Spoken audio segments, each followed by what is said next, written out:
Bhavesh balcony में आकर भावने cabinet से एक सिगरेट निकालकर पीने लगता है और वहीं खड़ा होकर सोचने लगता है। मैं आज तक एक गलत फहमी की वजह से प्यार के एहसास से दूर भागता रहा हूँ, पर अब ऐसा लग रहा है कि शायद मेरे कदम उन एहसासों की तरफ एक बार फिर बढ़ने लगे हैं। सच तो यही है कि सौम्या की बातों का मेरे पास कोई जवाब था ही नहीं। मैं उसके लिए ये सब क्यों कर रहा हूँ, मुझे भी नहीं पता। जब उसे तकलीफ में देखता हूँ, ऐसा लगता है कि उसका एहसास मुझे भी है, पर हमारी शादी एक कागज पर बनी एक स्याही है, जो एक वक्त के बाद शायद मिटी जाएगी। मैंने उसके साथ गलत किया है, जानता हूँ ये बात, पर मैं क्या करता। उस वक्त माँ की हालत देखकर मुझे बहुत दुख हुआ था। वो सौम्या को मेरी जिंदगी में लाना चाहती थी, पर जब उन्हें पता चलेगा कि मैंने किस तरीके से उसकी जिंदगी को अपनी जिंदगी से जोड़ा है, क्या वो मुझे माफ करेंगी। वो यही सब सोचते हुए वही बने काउच पर सो जाता है। सुबह जब सौम्या की आंख खुली तो उसने पूरे कमरे में नजर घुमाई, पर उसे भावेश कहीं नहीं दिखा। उसने सोचा कि शायद वो नीचे होगा। फिर उसका ध्यान गया कि वो बेड पर सो रही है। उसने खुद से कहा, शायद मैं कल कार में ही सो गई थी। पर भावेश जी अगर सोफे पर सोए तो उनका पिलो और ब्लैंकेट तो यही है। उठकर देखती है तो बालकनी का डोर खुला था। वो बाहर जाकर देखती है तो भावेश वहाँ काउच पर सो रहा था। वो उसके पास जाकर उसे उठाते हुए कहती है, सर। पर भावेश उसका हाथ पकड़कर करवट बदल लेता है, जिससे सौम्या उसके ऊपर गिर जाती है।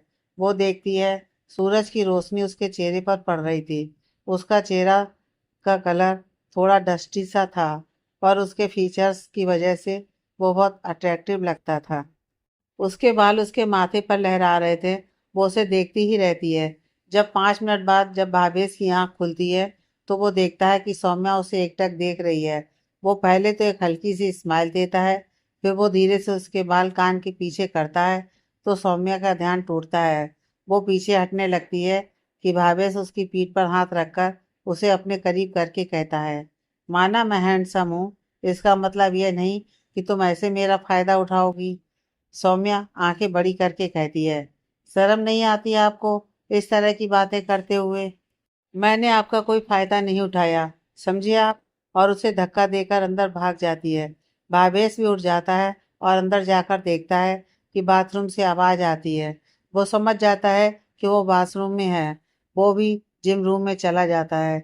उसके बाद दोनों रेडी होकर ऑफिस के लिए निकल जाते हैं। इसी तरह टाइम बीतने लगता है।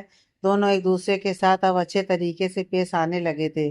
दोनों एक दूसरे का ध्यान बिना कहे रख लेते थे।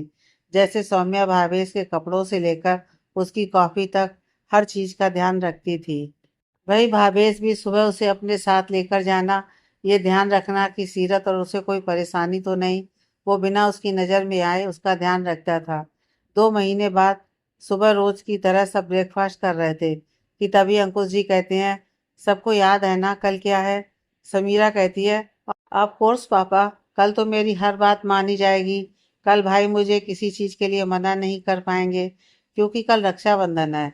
भावेश, तू वैसे भी मुझसे अपनी हर जिद पूरी करवा रही है, उसके लिए किसी दिन की जरूरत नहीं है।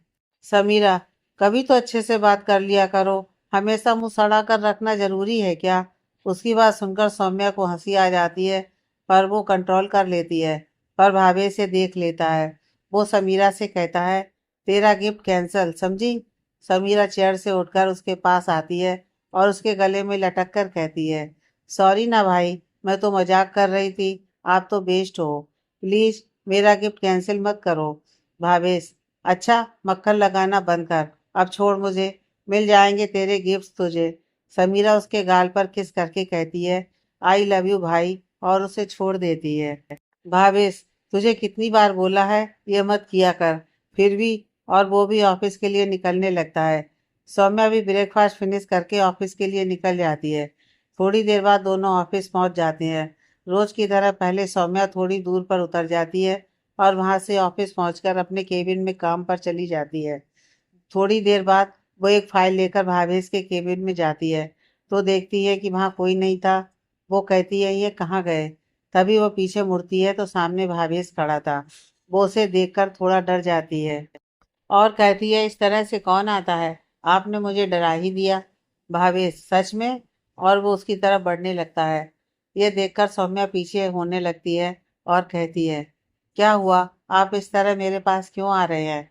भावेश अपनी जेब में हाथ डाले कहता है, तुम्हें सच में नहीं पता? तो सौम्या नामे गर्दन हिला देती है और वहीं रुक जाती है, क्योंकि पीछे डेस्क आ गई थी। वो वहां से जाने लगती है कि तभी भावेश उसके पास आकर उसके एक साइड हाथ रख देता है। ये देखकर सौम्या दूसरी साइड से निकलने लगती है, तभी वो दूसरी साइड भी हाथ रख देता है। सौम्या उसकी तरफ देखती है और कहती है, ये क्या कर रहे हैं आप? मेरा रास्ता क्यों रोका है आपने? भावेश कुछ नहीं कहता और उसकी तरफ बढ़ने लगता है। सौम्या भी पीछे की ओर झुकने लगती है तो भावेश एक हाथ टेबल से हटाकर उसकी कमर पर रखकर उसे अपने करीब कर लेता है और उसे देखता है। सौम्या ने अपनी आंखें कसकर मींच रखी थी और उसका एक हाथ भावेश के कंधे पर था। तभी उसे अपने कान के पास भावेश की सांसें महसूस होती हैं। वो कहता है, क्या हुआ? सुबह तो बहुत हंसी आ रही थी जब समीरा मेरा मजाक उड़ा रही थी। तब तो तुमसे तुम्हारी हंसी कंट्रोल नहीं हो रही थी, और अब तो तुम्हारे चेहरे का रंग उड़ गया है। अब हंसो ना। वही सौम्या, जिसकी हालत भावेश के नजदीक आने से वैसे ही खराब हो गई थी, ऐसा लग रहा था कि उसका दिल अभी बाहर आ जाएगा। वो थोड़ा अटक कर कहती है, सॉरी, सॉरी, आगे से नहीं होगा ऐसा। प्लीज मुझे छोड़ दीजिए। भावेश देखता है कि सौम्या के गाल और उसके कान लाल हो गए थे। वो कहता है, होना भी नहीं चाहिए, और उससे दूर हट जाता है। वो कहता है, बोलो किस काम से आई थी? वो कहती है, मैं 5 मिनट में आती हूँ। और भावेश कुछ कहता उससे पहले ही वो वहां से चली जाती है। उसके जाने के बाद भावेश हंसते हुए कहता है, बड़ी हंसी आ रही थी मेरे ऊपर, और अब इसके चेहरे का उड़ा रंग देखकर मुझे हंसी आ रही है। और वो अपनी चेयर पर बैठकर अपना काम करने लगता है। तभी जयेश आता है और उसके साथ एक प्रोजेक्ट पर डिस्कस करने लगता है। पर आज जयेश थोड़ा हैरान था, क्योंकि यूजली भावेश बहुत सख्ती से पेश आता था। पर आज जयेश ने नोट किया कि उसके चेहरे पर हल्की हल्की स्माइल थी। वो मन में कहता है, यह चमत्कार कैसे हुआ? वैसे तो ना खुद हंसते हैं ना मुझे हंसने देते हैं। लगता है सौम्या की संगत का असर है। वो है भी तो इतनी अच्छी, और वो भी प्रोजेक्ट के डिस्कशन पर ध्यान लगाने लगता है। थोड़ी देर बाद वो भी अपने केबिन में चला जाता है। वहीं सौम्या अपने केबिन में आकर एक गिलास पानी पीकर फिर चेयर पर बैठती है और कहती है, हंसने की बात पर तो हंसूंगी नहीं तो रोऊंगी क्या? सच ही कहती है समीरा, एकदम सड़े ही हुए हैं ये। मैं जाऊंगी नहीं इनके सामने। और वो एक फाइल लेकर जयेश के केबिन में जाकर कहती है, मे आई कम इन सर? यह सुनकर जयेश बोलता है, सौम्या जी आ जाइए, आपको परमिशन की कोई ज़रूरत नहीं है। वो अंदर आकर कहती है बिल्कुल सर। जयेश कहता है, आपकी और मेरी पोस्ट एकदम सेम है, इसलिए ना मैं तुम्हारा बॉस हूँ और ना ही तुम मेरी असिस्टेंट, इसलिए तुम मुझे सर मत कहा करो। सौम्या मुस्कुराकर कहती है, आप हमसे उम्र और तजुर्बे में दोनों में बड़े हैं, इसलिए हम आपको सर कहते हैं। और रही बात पोस्ट की, तो हम जूनियर असिस्टेंट हैं और आप सीनियर असिस्टेंट, तो हुए ना आप सर। और सच कहूँ ना, तो अगर मेरा कोई बड़ा भाई होता ना, तो बिल्कुल आपके जैसा होता, क्योंकि आप बहुत अच्छे हैं, सबकी हेल्प करते हैं। इतनी बड़ी पोस्ट होने के बावजूद भी आप में बिल्कुल भी घमंड नहीं है। जैसे उसके सर पर हाथ रख कर कहता है, पता है मेरी कोई बहन नहीं है, पर अगर होती ना तो बिल्कुल तुम्हारे जैसी होती, एकदम शांत और समझदार। वैसे अब तुम्हें बोल ही दिया है, तो अब से तुम मेरी छोटी बहन हो।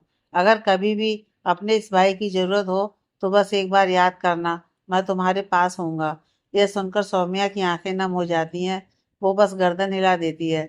उसके बाद वो कहती है, आप मेरा एक काम कर देंगे प्लीज? वो कहता है, हाँ बोलो ना। तो वो कहती है, इस फाइल पर आप सर के साइन ले आएंगे, प्लीज मना मत कीजिए। तो जयेश कहता है, इसमें प्लीज की क्या बात है, लाओ मैं करवा दूंगा साइन। सौम्या उसे फाइल देकर केबिन के बाहर आ गई और बोली, चलो ये काम तो हो गया। फिर वो भी अपने काम में लग जाती है। थोड़ी देर बाद जयेश उसे फाइल देकर चला जाता है। पूरे दिन सौम्या भावेश के सामने आने से बचती रही। शाम को सौम्या ऑफिस से बाहर निकल रही थी कि एक आदमी उसे आवाज देता है, मैम। वो पलटती है तो देखती है कि गार्ड यूनिफॉर्म में एक आदमी खड़ा था। वो कहती है, आपने मुझे आवाज दी? वो सर झुकाकर कहता है, मैम, आपको सर ने अपने साथ चलने को कहा है, तो प्लीज आप कार की तरफ चलिए। सौम्या कहती है, कौन से सर ने? तो वो गार्ड कहता है, मिस्टर मेहता ने। तो वो समझ जाती है और कहती है, जी मैं अपने आप चली जाऊंगी। तो वो गार्ड कहता है, मैम प्लीज आप कार की तरफ चलिए। वरना हमें सर को कॉल करना पड़ेगा। वो कहती है अच्छी ज़बरदस्ती है, मेरा मन नहीं है उनके साथ जाने का, और वो आगे चली जाती है। तो थोड़ा आगे बढ़ी ही थी कि भावेश उसका हाथ पकड़कर उसे कार की तरफ ले जाने लगता है। कार के पास पहुंचकर वो कहता है, अब चुपचाप कार में बैठोगी या और नाटक करना है? सौम्या कहती है, मैंने कहा ना, मैं अपने आप चली जाऊंगी। भावेश उसे कुछ सेकंड देखता है और उसे अचानक गोद में उठा लेता है। यह देखकर सौम्या कहती है, क्या हरकत है ये, उतारिए मुझे। पर भावेश उसे नहीं उतारता और कार का गेट खोलकर उसे अंदर बैठा देता है और खुद भी बैठ जाता है। सौम्या थोड़ा गुस्से से कहती है, आपकी हिम्मत कैसे हुई इस तरह की हरकत करने की? भावेश कहता है, मेरी हिम्मत का तुम्हें अंदाजा नहीं है। तुम्हें मैंने कितनी बार कहा है मेरे साथ ही आओगी और मेरे साथ ही जाओगी, पर लगता है तुम्हें मेरी बातों को इग्नोर करने में बहुत मजा आता है। तो सौम्या कहती है, मैं आपके साथ नहीं जाना चाहती, इसलिए अपने आप जा रही थी, और मेरी अपनी भी कोई लाइफ है, जरूरी तो नहीं हर काम आपसे पूछ कर करूं। तभी भावेश एकदम से उसे अपने करीब खींचकर कहता है, यह क्यों नहीं कहती कि तुम सुबह हुए इंसिडेंट की वजह से मुझसे दूर भाग रही हो, क्योंकि उसके बाद तुम मेरे सामने ही नहीं आई। यहाँ तक कि सुबह जिस फाइल के सिग्नेचर के लिए तुम आई थी, वो भी तुमने जैस के हाथों भेजकर साइन ले लिए। अब बोलो, सही कह रहा हूँ या नहीं? सौम्या कहती है, बिल्कुल नहीं, ऐसा कुछ नहीं है। वो आगे कुछ कहती, तभी भावेश उसके होंठों पर उंगली रख देता है और कहता है, मेरी तरफ देखो। तो वो उसकी तरफ देखती है। तो भावेश कहता है, अब बोलो कि मैं झूठ बोल रहा हूँ। सौम्या की आंखें झुक जाती हैं तो भावेश अपनी उंगली हटाकर कहता है, मुझे अपना जवाब मिल गया है। और वो पीछे होकर बैठ जाता है। पूरे रास्ते दोनों में कोई बात नहीं होती। घर पहुंचकर सौम्या कार से उतरकर अंदर चली जाती है। भावेश भी अपना बैग लेकर अंदर की ओर चला जाता है। वहां जाकर देखते हैं कि करुणा जी मंदिर की सफाई करवा रही थी। वो सौम्या को देखकर कहती हैं, बेटा आ गई आप, अब जल्दी से फ्रेश हो जाइए, फिर कल की तैयारी भी तो करनी है। सौम्या उनके पास जाकर कहती है, आप क्यों चिंता करती हैं माँ, जो बचा है मैं करवा दूंगी, आप बैठिए। करुणा जी कहती हैं, जानती हूँ तुम सब कर लोगी, पर मुझे चैन नहीं आता सारा दिन बैठे बैठे, इसलिए बस ज़्यादा देर नहीं, थोड़ा बहुत काम कर लेती हूँ। भावेश अंदर आते हुए कहता है, माँ आपको क्या ज़रूरत है किसी भी काम को करने की, हम है ना, सब देख लेंगे, आप बैठिए। और वो उन्हें बैठा देता है। तो करुणा जी कहती हैं, अच्छा नहीं कर रही कोई भी काम, तुम दोनों जाओ फ्रेश हो आओ, थके होगे ना। उनकी बात सुनकर दोनों ऊपर रूम में चले जाते हैं। इसी तरह रात हो जाती है। सौम्या डिनर के बाद सीरत से बात कर रही थी। वो कहती है, दी इस बार मैं आपके साथ नहीं हूँ, मुझे आपकी बहुत याद आ रही है, क्योंकि मैं आपको ही तो राखी बांधती हूँ। मेरे लिए तो आप ही मेरी बहन और आप ही भाई हो। ये सुनकर सौम्या कहती है, इस वक्त सिर्फ तेरी हेल्प मेरे लिए जरूरी है, त्योहार का क्या है, उस पर तो हम वैसे भी साथ ही होते हैं, है ना, हर बार। सीरत कहती है, हाँ ठीक है, और बताइए जीजू कैसे हैं? ये सुनकर सौम्या कहती है, वो ठीक हैं। तो सीरत कहती है, मेरी बात करवाइए ना जीजू से। तो सौम्या कहती है, वो अभी बाहर हैं, मैं बाद में बात करवा दूंगी तेरी, अभी तू आराम कर, मैं भी रखती हूँ। सीरत भी उसे बाय बोलकर फोन रख देती है। भावेश स्टडी में अपना कुछ काम कर रहा था। उसके बाद सौम्या भी जाकर सोफे पर सो जाती है, क्योंकि वो भावेश को फेस नहीं करना चाहती थी। भावेश रात में थोड़ा लेट आता है और वो भी सो जाता है। अगली सुबह अगले दिन घर में चहल पहल थी, क्योंकि राखी थी। करुणा जी अपने भाई को राखी और मिठाई भेजने की तैयारी कर रही थी। वहीं समीरा भी अपने कमरे में तैयार हो रही थी। भावेश भी अपने रूम में तैयार हो रहा था। उसने येलो प्रिंट का कुर्ता और साथ में रेड कलर का पैजामा पहन रखा था। वो अपने बाल सेट कर रहा था कि तभी सौम्या भी बाथरूम से बाहर आई। उसने येलो बनारसी साड़ी, उस पर रेड बॉर्डर था, वो भी आकर तैयार होने लगी। भावेश उससे कहता है, तुम मेरे साथ मैच कर रही हो क्या? सौम्या यह सुनकर कहती है, बिल्कुल नहीं, बल्कि मुझे तो लगता है आप मैच कर रहे हैं। भावेश कहता है, तुम्हारे कहने का मतलब क्या है? यह सुनकर सौम्या कहती है, मतलब यह कि मैंने साड़ी सुबह ही सिलेक्ट कर ली थी और मैं बेड पर रखकर नीचे चली गई थी, पर आपने तो पहले ग्रीन कुर्ता, फिर लाइट ब्लू कुर्ता चेंज किया, पर आपको वो सब कलर्स अच्छे नहीं लगे, और जब आपने मेरा साड़ी का कॉम्बिनेशन देखा तो शायद आपको पसंद आया होगा, तो आपने ये कुर्ता सिलेक्ट किया, राइट? और वो रेडी होते हुए कहती है, अगर और कुछ ना हो तो अब नीचे चलते हैं, रक्षाबंधन का मुहूर्त हो गया है। और वो नीचे चली जाती है। उसके जाने के बाद भावेश कहता है, इसे कैसे पता चला, क्योंकि इसने इस कलर का आइडिया सच में सौम्या की साड़ी को देखकर ही सिलेक्ट किया था, क्योंकि उसे कलर कॉम्बिनेशन कुछ खास समझ में नहीं आ रहा था। वो अपना सर झटक कर नीचे चला जाता है। हॉल में सब बैठे थे। सौम्या और भावेश सोफे पर बैठे थे। समीरा सबसे पहले दोनों को तिलक लगाती है। उसके बाद वो भावेश को राखी बांधती है। फिर वो सौम्या को भी चूड़े में राखी बांधती है और दोनों को मिठाई खिलाती है। भावेश उसके सर पर हाथ रखकर कहता है, हमेशा खुश रहे मेरी गुड़िया। समीरा मुस्कुराकर कहती है, थैंक यू भाई। अब मेरा गिफ्ट। भावेश उसके हाथ में एक चाबी रखते हुए कहता है, यह ले तेरा गिफ्ट। समीरा कहती है, भाई ये। फिर वो अचानक उछलते हुए कहती है, भाई ये तो वही कार है ना जो मैंने आपसे मांगी थी। और वो उसके गले लगते हुए कहती है, थैंक यू भाई, आई लव यू। भावेश बस मुस्कुरा देता है। सौम्या उसे एक बैंगल का सेट देते हुए कहती है, मुझे ज़्यादा कुछ समझ नहीं आया तो मैं यही ले आई। तो समीरा उसे लेकर पहनते हुए कहती है, वाह भाभी, ये तो बहुत ब्यूटीफुल है। आप बर्ड की बेस्ट भाभी हो। Love you. सौम्या भी मुस्कुराकर उसके गले लग जाती है। समीरा अपने बैंगल्स करुणा जी को दिखाते हुए कहती है, माँ देखो ना भाभी कितने अच्छे बैंगल्स लाई हैं मेरे लिए। सच्ची ये मेरा बेस्ट गिफ्ट है। करुणा जी मुस्कुराकर कहती हैं, हाँ गुड़िया बहुत प्यारी है। अभी वो लोग बात कर ही रहे थे कि जयेश वहाँ आता है और भावेश को ग्रीट करता है। उसके बाद वो करुणा जी और अंकुश जी को भी ग्रीट करता है। उसे देखकर भावेश कहता है, अरे जयेश, तुम यहाँ आज तो हॉलीडे है ना। जयेश कहता है, सर आज रक्षाबंधन है तो मैं भी अपनी बहन से राखी बंधवाने आया हूँ। और वो सौम्या की तरफ देखता है। अंकुश जी कहते हैं, हम समझे नहीं बेटा। तो जयेश कहता है, सर मैंने सौम्या को अपनी बहन माना है। अब जब मेरे पास इतनी अच्छी बहन है तो मेरी कलाई सूनी नहीं रहनी चाहिए और ना ही मेरी बहन को उसके भाई की कमी महसूस होनी चाहिए। क्यों सौम्या। सौम्या थोड़ा इमोशनल होकर कहती है, जी भाई। और वो उसके गले लग जाती है और कहती है, थैंक यू भाई। जयेश भी उसके सर पर हाथ रखकर कहता है, थैंक यू मुझे तुम्हारा कहना चाहिए। कल जब तुमने मुझे अपना बड़ा भाई कहा तो मेरे अंदर एक बहन की इमेज बनी। और पता है वो बिल्कुल तुम्हारी जैसी थी। तो बस मुझसे रुका नहीं गया और मैं आ गया। करुणा जी सौम्या से कहती हैं, बेटा तुम्हारा भाई आया है उसे राखी नहीं बांधोगी। सौम्या जयेश से अलग होकर कहती है, जी माँ।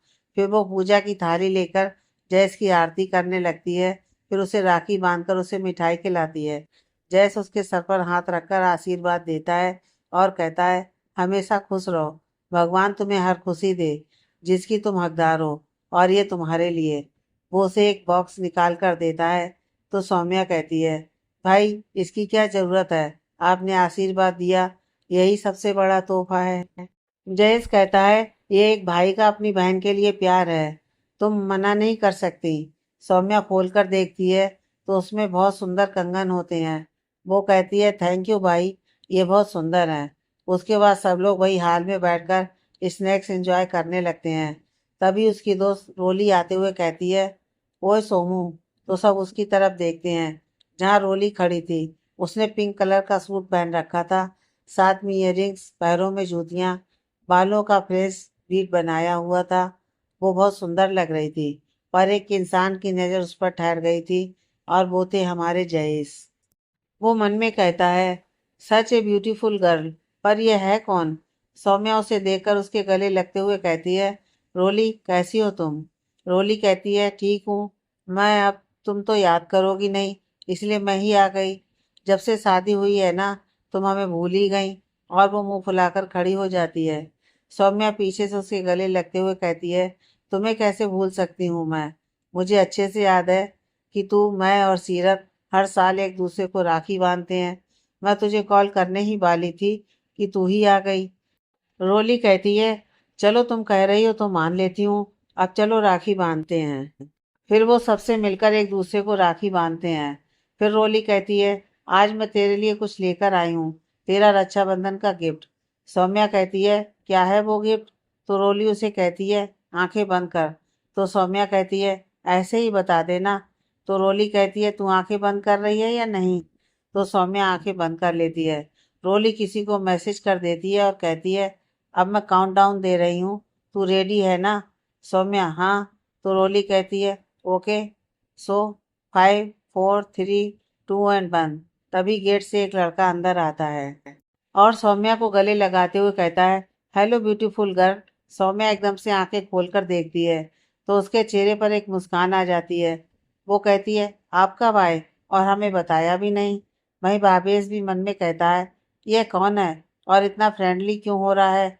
वो लड़का कहता है, मैं तो 1 वीक से इंडिया में हूँ, पर जब तुझसे मिलने गया तो तेरे घर पर ताला लगा था।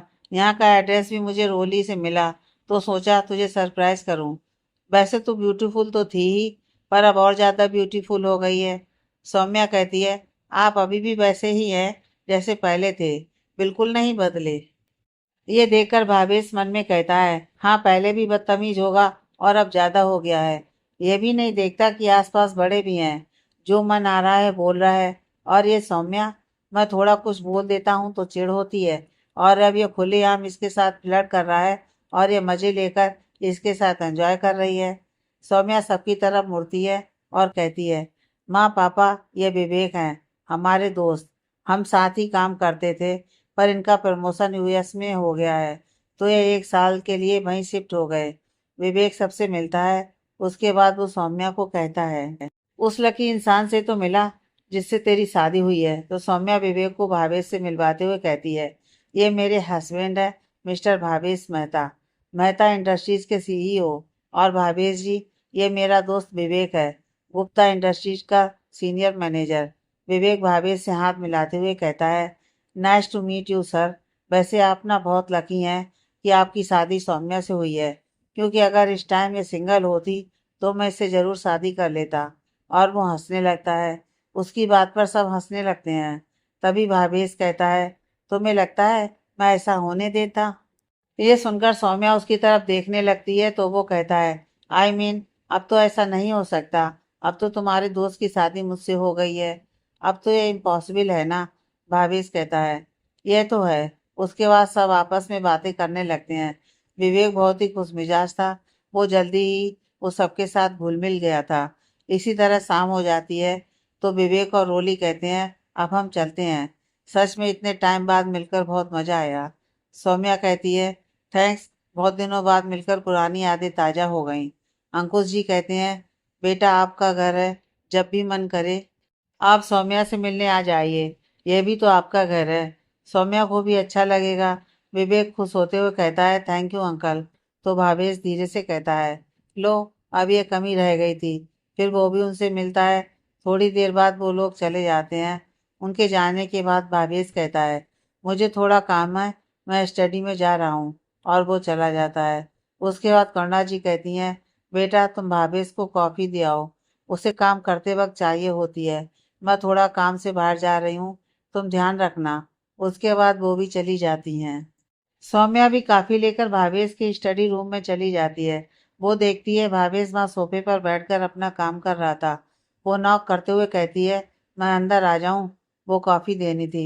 भावेश कहता है, आ जाओ। सौम्या अंदर आकर कहती है, ये लीजिए आपकी कॉफी। फिर वो जाने लगती है तो भावेश उसे रोकते हुए कहता है, सुनो, मुझे वहां से ब्लू फाइल पास कर दोगी? सौम्या कहती है, जी, 1 मिनट। फिर वो वहां से फाइल निकालने लगती है। तभी उसके साथ वाली फाइल्स गिर जाती हैं।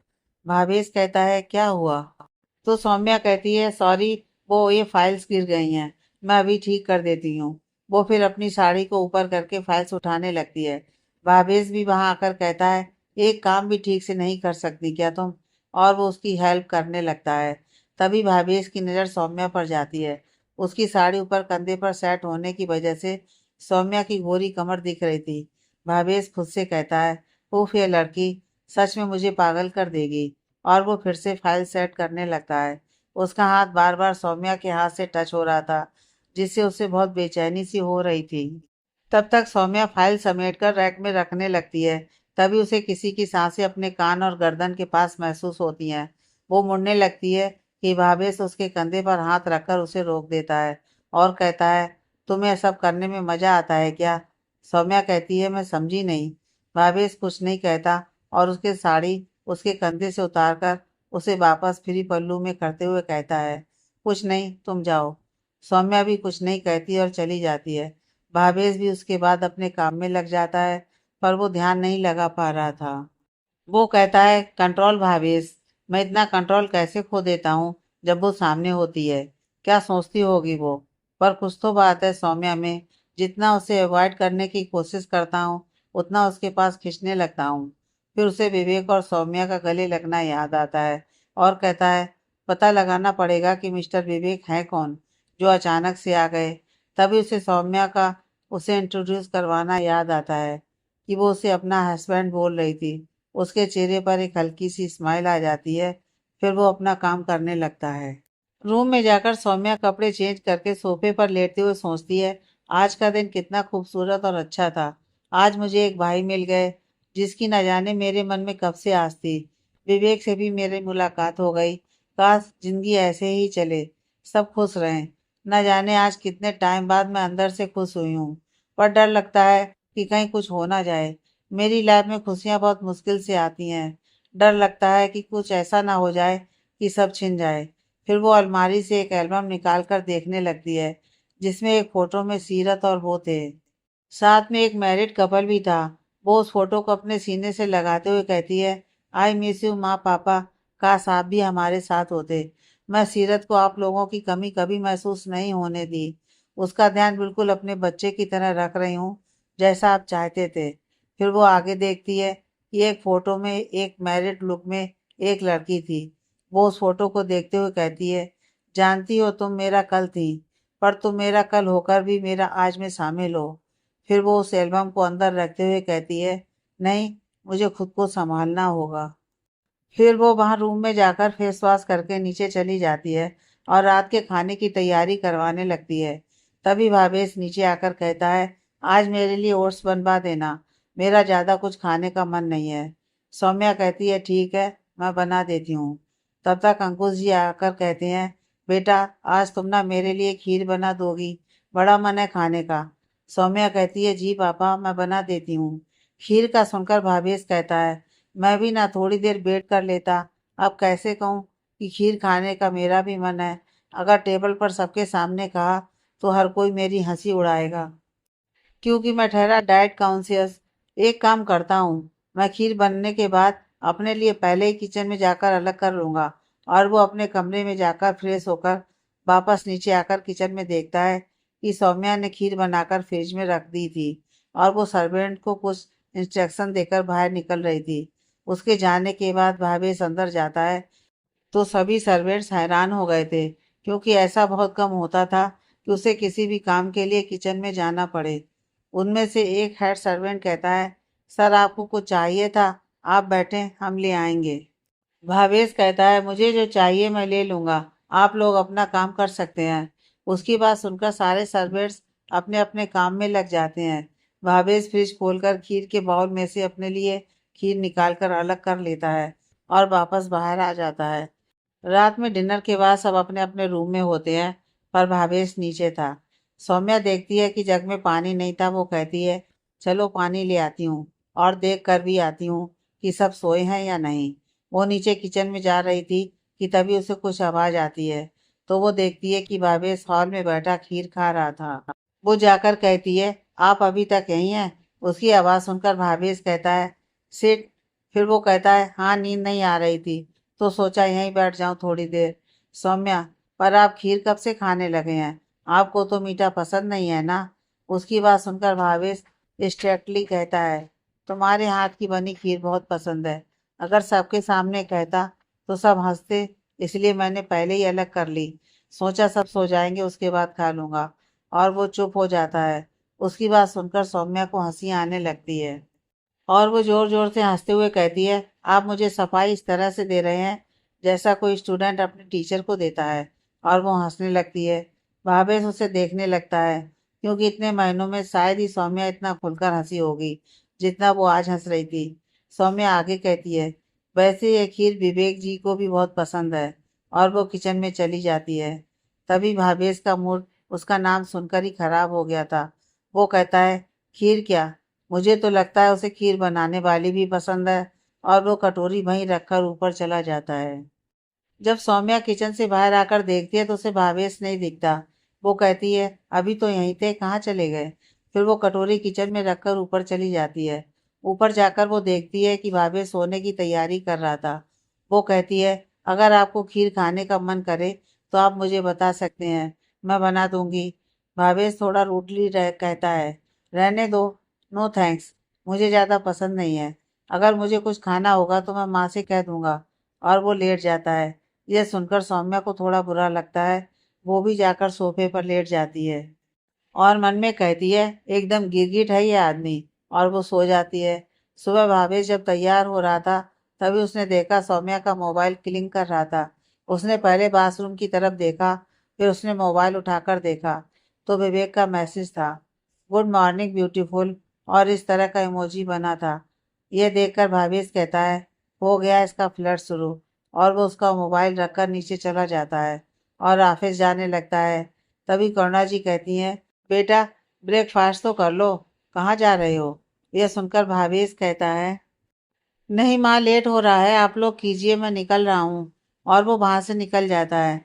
कुछ देर बाद सौम्या नीचे आती है तो वो देखती है कि भावेश की चेयर खाली पड़ी थी। वो कहती है, माँ ये कहाँ है? तो करुणा जी कहती हैं, वो तो ऑफिस के लिए निकल गया है, उसे थोड़ा काम था। एक काम करो, तुम उसके लिए लेकर चली जाओ, मैं पैक करवा देती हूँ। सौम्या भी जल्दी से ऑफिस के लिए निकल जाती है। वो जब ऑफिस पहुंचती है तो उसे जयेश मिलता है। वो कहता है, सौम्या कहाँ थी तुम? सर तुम्हारे लिए पूछ रहे थे। वो अरोड़ा वाले क्लाइंट की फाइल तुम्हारे पास है ना? सौम्या कहती है, जी मेरे पास है। वो एक्चुअली ट्रैफिक में लेट हो गया था। और वो जल्दी से फाइल लेकर भावेश के केबिन में जाती है। उसे देखकर भावेश कहता है, चलो आपके दर्शन तो हुए मुझे। मुझे लगा नहीं था कि आज मुझे ये फाइल मिलेगी। सौम्या कहती है, सॉरी सर, आगे से ऐसा नहीं होगा। और वो उसे फाइल दे देती है। भावेश फाइल लेकर कहता है, 1 घंटे बाद इसकी मीटिंग है, होटल प्लाजा में। तो तुम और जयेश मेरे साथ चलोगी। अब तुम जाओ, मीटिंग की प्रिपरेशन करो। सौम्या, पर मेरी वहाँ क्या ज़रूरत है, मैं यहीं ठीक हूँ, और जयेश भाई भी हैं ना? भावेश कहता है, बॉस तुम हो या मैं? जो बोला है वो करो। सौम्या फाइल लेकर कैबिन से बाहर जाते हुए कहती है, इन्हें क्या हो गया है? कल तो ठीक थे, अब मैं जल्दी से काम कर लेती हूँ, वरना ये फट पड़ेंगे। फिर वो मीटिंग का प्रिपरेशन करने लगती है। 1 घंटे बाद होटल प्लाजा। भावेश अपने क्लाइंट मिस्टर अरोड़ा से बात कर रहा था। वो कहते हैं, मिस्टर मेहता, आप प्रेजेंटेशन शुरू करें। Bhavesh, yes mister Arora. जैस उठने लगता है कि भावेश कहता है, यह प्रोजेक्ट मिस सौम्या हैंडल कर रही हैं, तो वो ही इसे एक्सप्लेन करेंगी। सौम्या धीरे से कहती है, पर सर। पर भावेश उसे इग्नोर करके आगे देखकर बात करने लगता है। वो जयेश को देखती है तो वो उसे जाने का इशारा करता है। सौम्या को थोड़ा डर लग रहा था। ऐसा नहीं था कि उसने कभी ऐसा नहीं किया था, पर उसका इस कंपनी में ये पहला प्रोजेक्ट था। वो कहती है, प्लीज भगवान, सब अच्छा करना। और वो प्रेजेंटेशन स्टार्ट करती है। कुछ देर बाद जब प्रेजेंटेशन खत्म होती है तो सब कहते हैं, वाह मिस्टर मेहता, इट्स ब्रिलियंट, हम तो इसे अभी से फाइनल करना चाहेंगे। एंड वो सौम्या की तरफ देखकर कहते हैं, keep it up miss Saumya. तो वो बस हल्का सा मुस्कुरा देती है और थैंक यू कहती है। वो निकलने लगते हैं तो उन्हें हॉल में एक आवाज़ आती है, हे सौम्या। वो देखती है तो वहाँ विवेक था। वो कहती है, आप यहाँ? तो वो कहता है, हाँ, कंपनी के काम से यहाँ आया था। और तुम? वो कहती है, एक मीटिंग थी, उसके लिए आई थी। उसके बाद वो एक दूसरे को बाय कहकर जाने लगते हैं। भावेश मन में कहता है, मुझे इतना इनसिक्योर होने की क्या नीड है? उसकी लाइफ है, जो करना चाहे वो कर सकती है। और वो भी वहां से निकलने लगता है। शाम को जब जाने का टाइम होता है तो सौम्या बार भावेश का वेट करने लगती है। पर जब बहुत देर तक वो नहीं आता तो वो बाहर खड़े गार्ड से पूछती है। तो वो बताता है कि भावेश तो काफी देर पहले ही घर के लिए निकल गया। सौम्या कहती है, अगर जाना ही था तो मुझे बता तो देते, मैं इतनी देर वेट नहीं करती। और वो कैब बुक करने लगती है। पर उस वक्त कोई कैब नहीं मिल रही थी। वो सोचती है, अगर और वेट किया तो मैं लेट हो जाऊंगी। और वो आगे जाकर ऑटो का वेट करने लगती है। भाई एक साइड कार में बैठा भावेश ये सब देख रहा था। वो ड्राइवर से कहता है, आगे स्टैंड पर रोक देना, कार सौम्या को पिक करना है। और वो अपना फ़ोन यूज़ करने लगता है। तभी ड्राइवर कहता है, सर, मैम तो किसी और कार में जा रही हैं। भावेश फेस ऊपर करके देखता है तो सौम्या किसी से बात कर रही थी। फिर वो उसमें बैठ जाती है। ये देखकर वो कहता है, घर चलो। तो ड्राइवर गाड़ी घर की ओर मोड़ देता है। घर पहुंचकर सौम्या कार से उतरकर कहती है, थैंक्स विवेक, तुम आ गए, वरना आज मैं लेट हो जाती। यह सुनकर विवेक कहता है, इट्स ओके स्वीटी, वैसे भी मैं उस साइड था, सोच रहा था तुमसे मिलता हुआ जाऊंगा, पर देखो हम कितना सारा टाइम एक साथ मिल गया।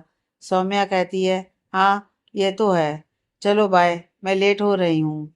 और वो घर के अंदर चली जाती है और विवेक भी अपने रास्ते चला जाता है। उसके जाने के बाद भावेश भी कार से उतरकर घर के अंदर जाने लगता है और सीधा अपने रूम में जाकर अपना ब्लेजर उतारकर सोफे पर फेंक देता है और अपने कपड़े लेकर बाथरूम में चला जाता है। सौम्या भाई बालकनी में थी।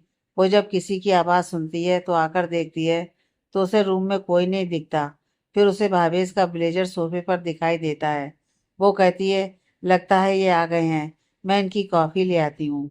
और वो नीचे जाकर उसकी कॉफ़ी बनाकर ले आती है। भावेश जब बाथरूम से बाहर आता है तो उसे सौम्या कॉफ़ी लेकर आती हुई दिखाई देती है। वो कहता है, तुम क्यों ले आई, मैं नीचे जाकर किसी को बोल देता। यह सुनकर सौम्या कहती है, रोज़ तो मैं लाती हूँ ना।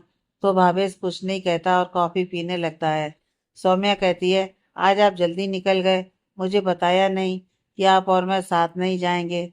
आगे से कुछ हो ऐसा तो मुझे बताइएगा। वो लेट हो जाता है।